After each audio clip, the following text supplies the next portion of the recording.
Yo, what's going on people? It's your boy Ape Honcho, back at you again with another video. Now, over the past couple of weeks, I've been reporting on the Unknown T trial, and it seems like there's a bit of an update. But for you guys that don't know what's going on, Lena, aka Unknown T, along with Ramani Boreland, are accused of murder and violent disorder, while a third defendant, Mohammed Musse, is standing on trial, just accused of violent disorder. And this is surrounding the events that had taken place on New Year's Day of 2018, where a man by the name Steven Narvaez-Jara had been murdered at a house party in Islington. And like I said, I have been reporting on this case, and I will leave those videos linked down in the description. Feel free to go check those out first to put this next video into a little bit of context. So, it's recently been reported that the killer had used a machete, quote unquote, like in a video game. And I previously reported that the fight had broken out in Bartholomew Court because Mohammed Musse was harassing girls and he was causing trouble by trying to chat up a guest's girlfriend. And it was after this it was heard that Steven had been dragged to the floor after an altercation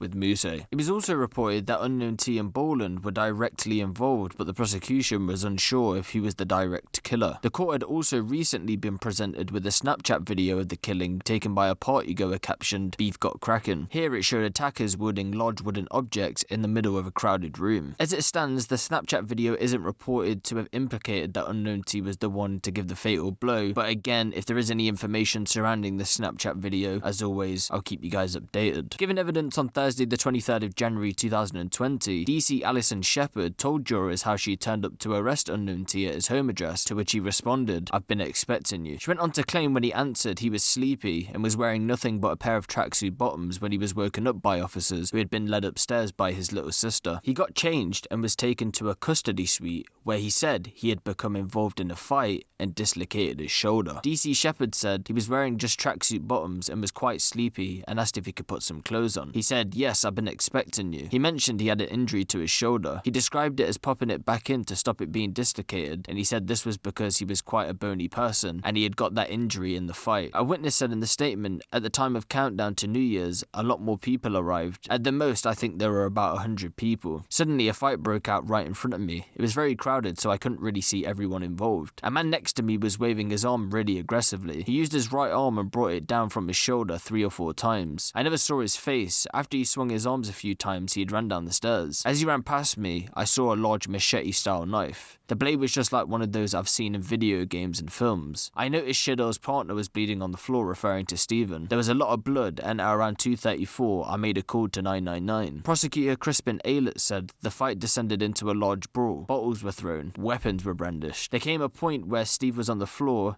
and he was being attacked by a number of people. He was punched, struck with pieces of wood, hit with a machete, and stabbed twice in the chest and once in the arm." And that's currently the update on the Unknown T situation. If there is any more updates surrounding Unknown T's trial, as always, I'll keep you guys updated. Now, from the Snapchat video that was presented to the court, there isn't any implication to say it was Unknown T. Well, there's not any reported implications to say it was Unknown T. Now, that's how it stands right now. And if that is the case moving forward, that's going to play very strongly into the defense's case. But Unknown T having a dislocated shoulder plays into the prosecution's side, as in to say, well, if he's got a dislocated shoulder, and on top of that him saying that he was expecting police, then surely he was expecting this to come. But again, it's not to say he was the direct killer. Just because he has a dislocated shoulder, again, it could mean he was involved in the fight, so that would be violent disorder, I guess, but it's not necessarily saying that he was the one that directly killed Steven, because as prosecution has said also before, they're unsure whether the direct killer was Unknown T. But again, if there is any updates surrounding the Unknown T trial, as always, I'll keep you guys updated. But let me know what you guys think of this in the comment section below. Give the video a little like. If you want the latest drill, street and music news out of the UK, be sure to hit the subscribe button and the notification bell. It's been your boy Ape Honcho, and I'm out.